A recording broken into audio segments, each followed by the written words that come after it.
we've recognized that eggs are a nutritional powerhouse. But now we face a practical question. Despite the numerous benefits, what are the real world challenges in getting eggs to the communities that need them the most?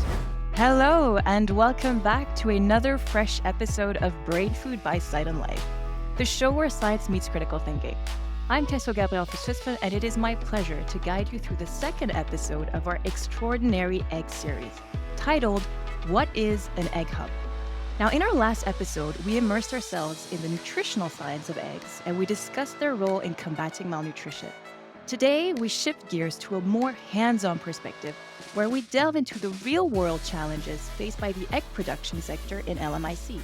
And we will unveil an innovative and sustainable business model, the Egg Hub. And we will share insights into its pioneering implementation in Malawi, as well as the ripple effects throughout its value chain. Now, in the first part of this episode, we'll dissect the hurdles that are plaguing current egg production systems in LMICs, and we'll present the Egg Hub model as a beacon of sustainability and innovation. So, without further ado, let's get started.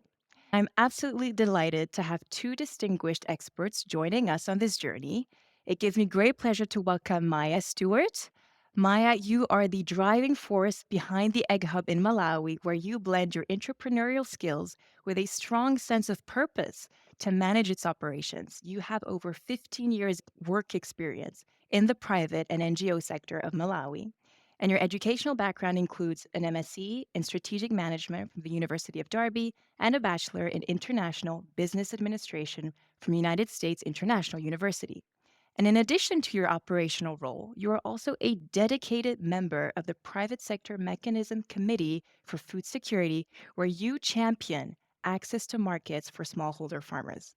And according to you, Maya, for countries like Malawi, where the eggs per capita is very low, bold solutions must be adopted to change the narrative on protein intake. And as the humble egg sustains bodies and empowers livelihoods, it embodies the promise of nourishment and prosperity for communities in Malawi and throughout Africa. It's wonderful to have you here with us, Maya. Welcome. Thank you so much. I'm glad to be here. And next, we have our very own Shrujit Lingala from Sight and Life, serving as the Director of Business Solutions. And I know that for you, Shrujit, the Egg Hub is also much more than a project. It's a passion. Shrujit, you hold a master's degree in public administration from Columbia University and an MBA from the Indian Institute of Management. And your work impacts over 2 million beneficiaries, mainly pregnant women, lactating mothers, and children under 5. And at Sight and Life, you design, you implement, and you manage a portfolio of market-based models for last-mile access to affordable and nutritious foods in LMIC. And according to you, Srujit, egg consumption has the potential to dramatically improve health and nutrition outcomes for vulnerable populations. So more eggs, more smiles. That's what you say. I love it. We're happy to have you on the show, Srujit. Welcome. Thank you, Kesso. A huge fan of this podcast series and really, really excited to be here. And of course, this show would not be the same without my dear co-interviewers. I have the pleasure of being accompanied by Jordi Fisher and Matilda Fremont from the Sight and Life team. Welcome, Jordi and Matilda. Hi, Tesso. I look forward to participating in another episode in our series of extraordinary eggs. Hi, everyone. It's great to be part of today's discussion. I'm really looking forward to learning more about the Egg Hub in Malawi. Fantastic. So let's quickly recap what we've learned from our first episode on eggs. So firstly, we've recognized that eggs are a nutritional powerhouse. They're packed with high-quality protein, lipids, and essential micronutrients, making them crucial in addressing malnutrition. Second, we debunked myths about egg cholesterol, noting that dietary guidelines have evolved due to a lack of conclusive evidence that egg consumption increases cardiovascular risk. And third, we highlighted eggs' significant role in fighting against malnutrition in LMIC. But now we face a practical question. Despite the numerous benefits, what are the real-world challenges in getting eggs to the communities that need them the most? And so we're kicking off this episode with our first round of questions centered around egg production in LMIC. And who better to start us off than Maya? Maya, based on your considerable experience, could you paint us a picture of what traditional egg farming looks like in rural Malawi? And could you share with us some of the hurdles that local farmers and their families are facing? Thank you so much for your question. From my experience, and this is not just Malawi, we say it's something that also takes place in most of sub-Saharan Africa. Our biggest challenges are that majority of our farmers focus on backyard farming. This is where a typical household has approximately 10 birds on the ground. There might be less, and they depend on these chickens to supply them all their nutritious needs throughout the year. Unfortunately, these chickens are not the most healthiest in the sense that they're not given the right feed, they're not given the right medication, and as a result, the productivity is not as what it should be typically. As a result, what happens is you're not getting as many eggs as you require for the household.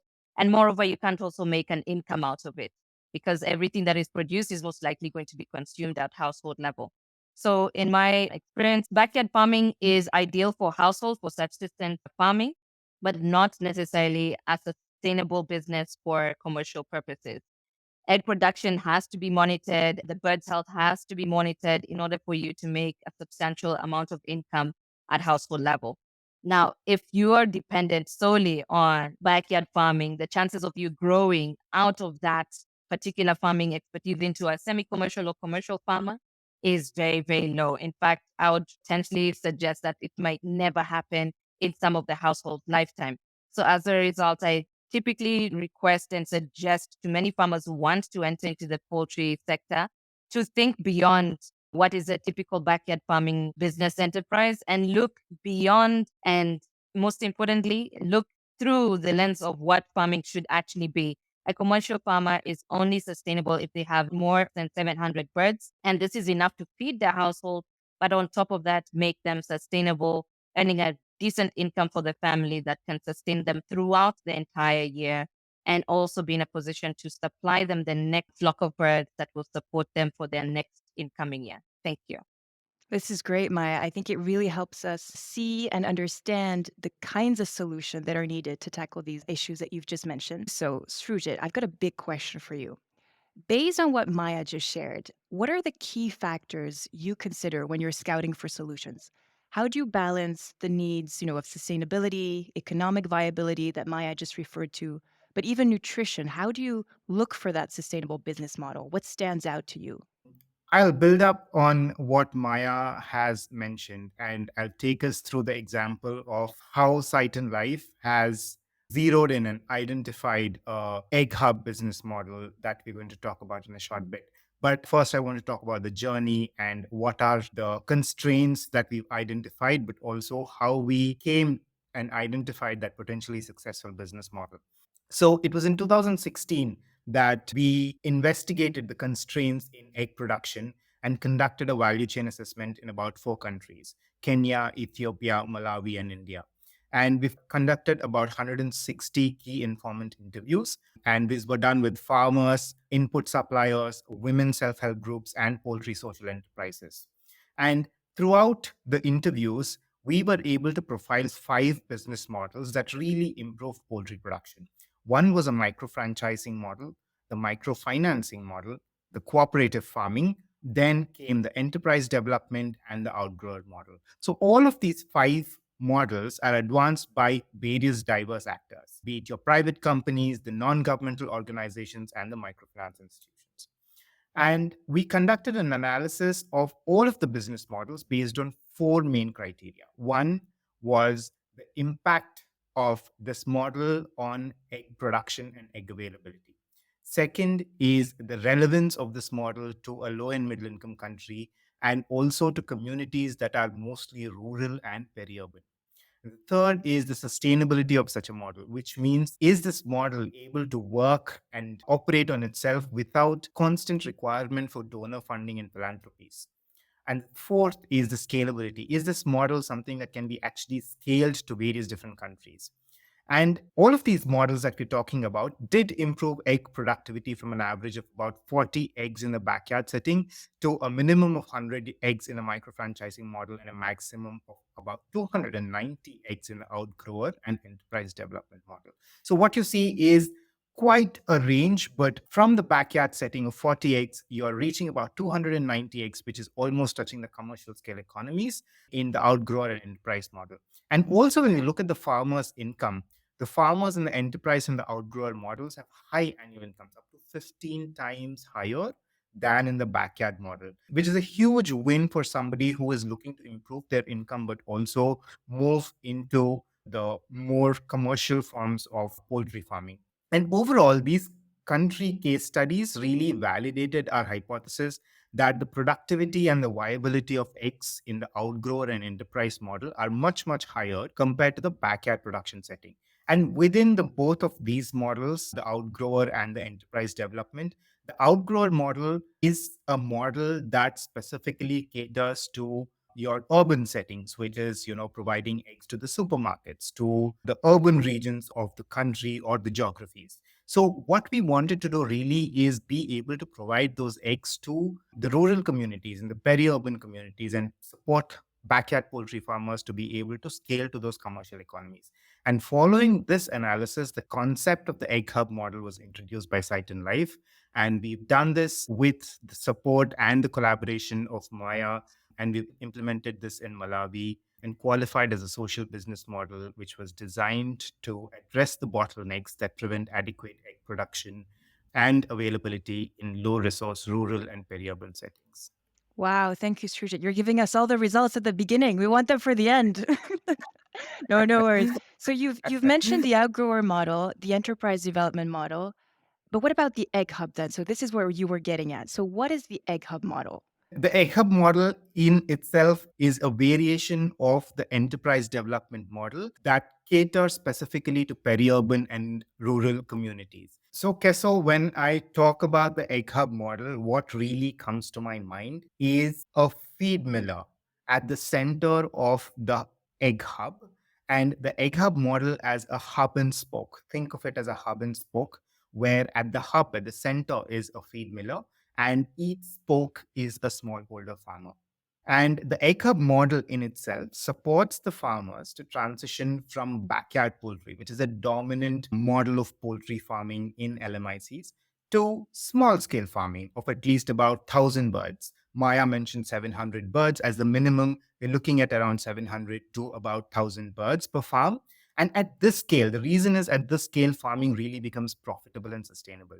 And between 2018 and 21, it was with the financial support from Stichting Diorafte and in collaboration with Maya and Lindsay Mill, our local implementing partner, that Sight and Life piloted the very first egg hub in rural and remote parts of Lilongwe in Malawi.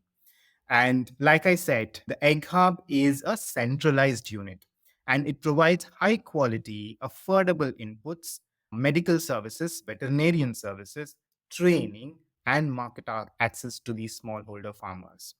And the egg hub model, what it really does, it's all going into the last mile, organizing the smallholder farmers into groups of 4 and 5, and providing the input package, birds, and also feed at their doorstep so that the farmer doesn't have to spend a lot of energy and time going into the market, finding out where the feed is, where the right quality birds is. All of them are being provided to them at their own doorstep. And in addition, they're also provided training, they provided market support to sell the eggs. And the trucks are very interesting here, very interesting nuance. The trucks that deliver the feed bring back any excess eggs to be sold in the urban market. So if a farmer is not able to sell eggs in his community, which is very rare that it happens that way, but if it does, he has the assurance that his eggs will definitely be sold, which is a huge relief for the farmer. And over the last 3 years, I just wanted to explain where we have reached. We've supported about 16 farms and 16,000 birds, and our eggs have reached all kinds of locations and populations, including convent nuns, all women's groups, schools, urban poor living in the slums. And currently, the egg hub in Malawi is supporting about 80 smallholder farmers. This is super. We'll get into the details in a bit. So, continuing with our tradition, actually, we gather some questions from our social media audience. And Matilda has picked a question for us. So, Matilda, over to you. Yes, thanks, Kesso. So indeed, our followers asked interesting questions, and one was related to our previous episode, and the follower says, In your last episode, you briefly discussed that egg consumption among reproductive age women and children is low in LMIC for reasons such as availability, affordability, but also cultural beliefs. So, in the case of Malawi, what are some cultural beliefs and food taboos that may inhibit egg consumption, and where do they come from? Maya, would you like to respond to this question from our audience? Sure, I'll gladly take that question on. The question of cultural beliefs and taboos is something that has been there for generations. I think it's probably been there for hundreds of years. But in the case of Malawi, the reasons why a lot of households don't consume eggs, or should I say, lactating women and children under 5 don't consume eggs, is because the primary household head is the person who actually receives, or is the person who's supposed to consume these eggs. An egg is considered something almost exotic at household level.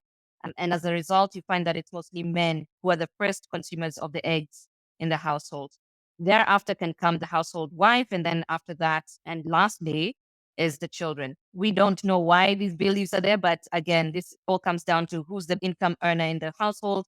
And mostly he is the person who's supposed to consume the most exotic foods at that level. When it comes to taboo, specifically for Malawi, we have scenarios where pregnant women will not consume eggs because of fear that their children will be born without hair.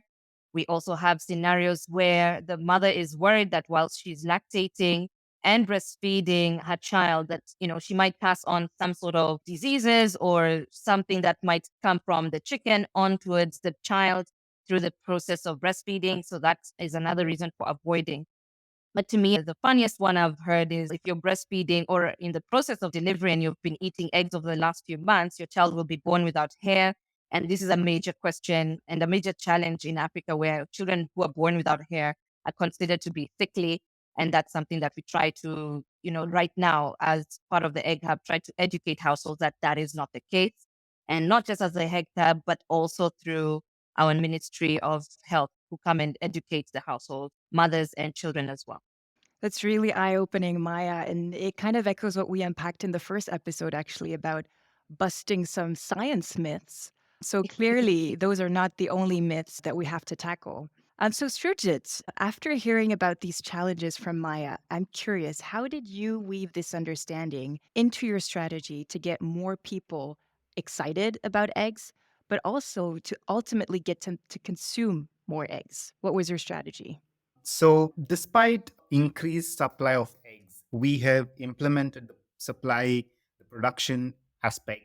Eggs were being produced, more eggs per week were being produced. There was about 3.5 times increase in the availability of eggs. However, like Maya said, we've actually seen it in numbers, and on the ground, egg consumption did not really increase in the desired way. It was usually the men of the households or visitors who continued to get the lion's share of eggs, because eggs were considered precious and were prioritized for certain groups of population.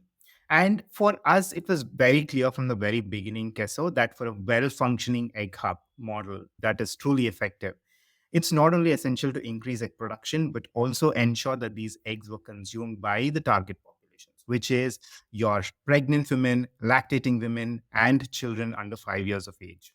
So, in order to fulfill this objective, we have developed a comprehensive social marketing campaign. And the campaign was based on insights derived from the formative research, which encompassed existing knowledge, attitudes, the behaviors, the cultural nuances, as well as the religious and social influences around egg consumption. And what Maya was saying is what we also heard during the formative research. And based on the formative research, we wanted to really address the issues that were coming up and address the patterns and barriers to consumption of eggs. And we've conducted the research through selective sampling of our target beneficiaries. And the formative research really showed us that Malawian mothers were really willing to do more and find newer ways to keep their family healthy and happy. That was the overarching sentiment. And it is with this information that we developed the campaign Big Idea. We wanted our mothers, the pregnant women, and the lactating women to grab every opportunity to make their family healthy and happy. And by crafting this particular campaign Big Idea, we were able to develop multiple distinct routes of communicating the same idea and developing the brand as well. That's great, Srijit. Thank you so much.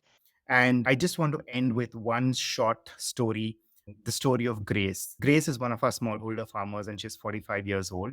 And she's a passionate farmer. She came to us as a backyard farmer with about 20 local chickens and didn't really have the money to go into commercial farming. But through the Egg Hub model, she received 1,200 birds in credit. And through continued and sustained support, she was able to achieve these commercial scale economy efficiencies and able to sell her eggs in the community. And very interestingly, the story doesn't end here.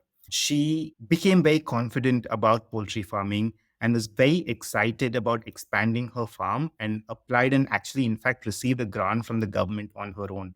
And now she's on the path to expanding her farm from 1,200 birds to 15,000 birds. And that really takes me to the very initial belief that I have and continue to have. It is that the Egg Hub model is all about creating prosperous and confident farmers. And it's these confident farmers who are able to drive out hunger and malnutrition from their communities. Thank you. Thank you, Shrute. And I see, Maya, you're nodding vigorously. Would you like to add anything there? No, I think Sujit has kicked it all the way right through the scoring board, but I definitely agree with every single sentence he made. And I'm hopeful that with such solutions that we've created here in Malawi, the one thing that I want to emphasize is that it can be replicated. It has been replicated beyond our borders. And the chances of other farmers benefiting in sub-Saharan Africa, but also Latin America and Asia one day is plausible. It can happen. Thank you. Fantastic. So it sounds like there's a lot to look forward to with these developments. So let's recap what we've covered so far. In the first segment of the episode, we explored the various challenges that are affecting egg production in LMIC, including issues around productivity, securing quality inputs, and so on. And we looked at the innovative Egg Hub model. Now, for part 2, our speakers will tell us about the initial outcomes of the Egg Hub in Malawi. Sujit already told us a little bit about that, but we'll expand on this a bit more. And we'll discuss the impacts on that on both the agricultural community and the end consumers.